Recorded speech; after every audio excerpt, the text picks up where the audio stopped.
This is the EIR Podcast, where we interview entrepreneurs in residence with your host, Henrik de Geer. Who are you and what do you do?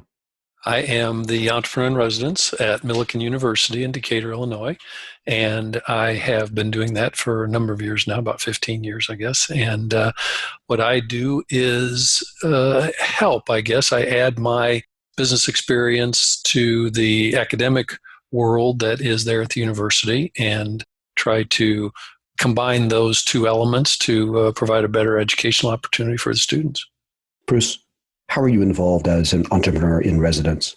My primary activity, I guess, would be that I do teach one class, an entrepreneurship class, and then I assist other professors in their classes. I help the students with projects as they choose to come to me for assistance. And then I also extend my activity into the community by doing some consulting type work, typically with nonprofit organizations. This is kind of my specialty in the area of board governance. But people will come and talk about their entrepreneurial ideas and so forth, and I'm happy to visit with them as well. Bruce, what are the biggest challenges and successes you've seen as an entrepreneur in residence?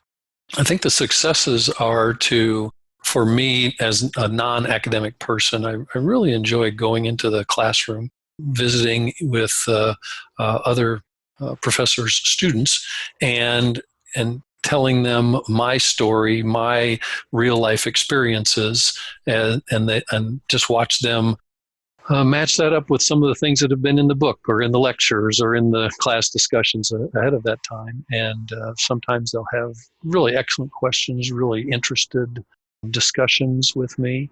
And I just feel like, having lived that experience myself, it was wonderful, most of it, having then the opportunity to share that with other people who can get some advantage out of that, who can make something in their life as a result of maybe some of the things that I've done well or things that I've done poorly. That's very fulfilling, it has a lot of value to me, and I believe to many of the students as well. I would say the biggest challenge I have, quite frankly, is getting into the classes. I'd like to go and talk to every class and say, people ought to be more entrepreneurial. And there are a number of professors that have been very receptive to my participation assistance. And others, quite frankly, they've got their plan pretty well set up and they're executing their plan in their classes. And my activity just doesn't fit in. So my biggest challenge, I think, has been just, I'd like to talk to more people. I'd like to help more, but that doesn't always fit into the plans that the folks have established over, the years that they've been, doing their work with their students. Bruce, what advice would you like to share with other EIRs? I would say several things pop to mind. One, I would say the job is often, I'll put it one way, the job is ill-defined, or putting it another way, the job is there for you to define it. And so if you are an EIR, the institution, I think, usually has quite a bit of, in my experience, the institution had quite a bit of flexibility into saying, well, how's this going to work with this person? We have several entrepreneurs in residence at Millikan, and we all do somewhat different things and have different specialties and experiences, of course. So I would say the advice would be, determine what you want to be able to put into this job to do in that position. I've found, real good reception from my institution for flexibility in terms of schedule. I'm retired, and so I have some travel plans and things like that, and so can I do the class that I teach over this 8-week period? And there's always been good receptivity to that, as long as it fits into the rest of the material.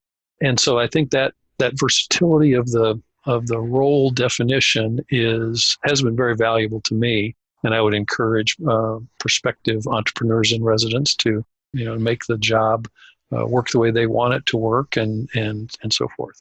And at the same time, I think the value that I get from the work that I do is, and you hadn't asked about compensation, but compensation is not a big part of the entrepreneur in residence mode.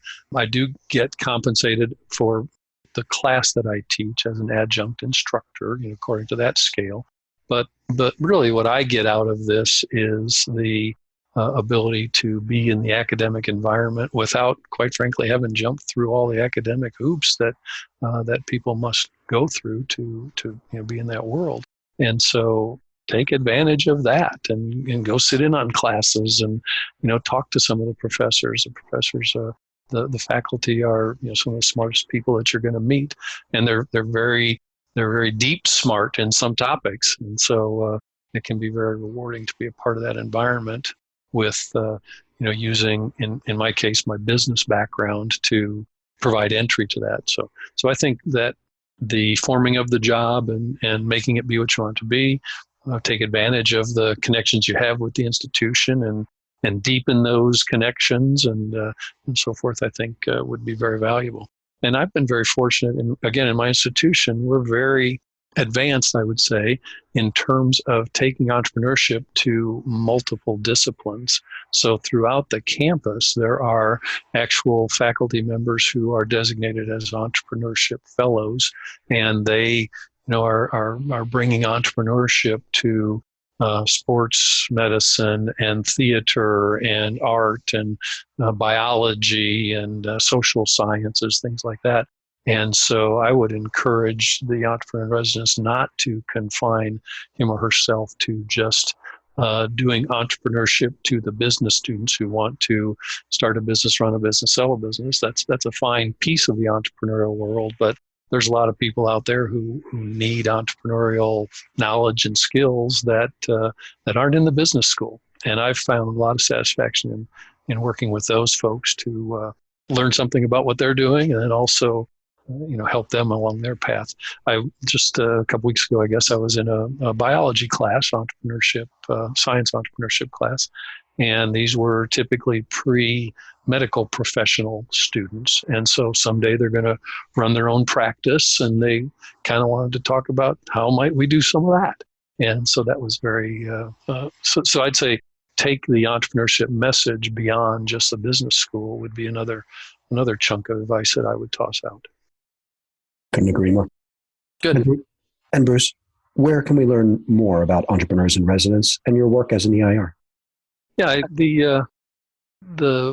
I don't know is the short answer. I don't know that there's a wealth of information out there. I think, quite frankly, this podcast that your series that you have put together is an excellent source in terms of just finding other people. I think it's as having been in a business world and starting a business and growing a business, those sorts of things.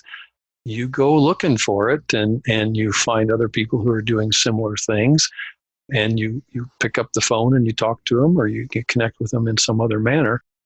I always tell my students, and unfortunately human nature, I think, makes a lot of us fall down the same path, so the same error, make the same error that they do. And the students are reluctant to just contact somebody and say, hey, can I ask you some questions?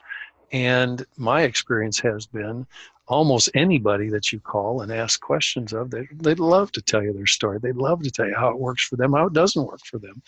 And so I would encourage other prospective entrepreneurs in residence or people who are in fact doing that to just connect with the university that's 50 to 100 miles away from you and say, can we get together for a cup of coffee and share some stories? I think the work that people are doing as entrepreneurs in residence makes them excellent candidates for would you like to talk about this?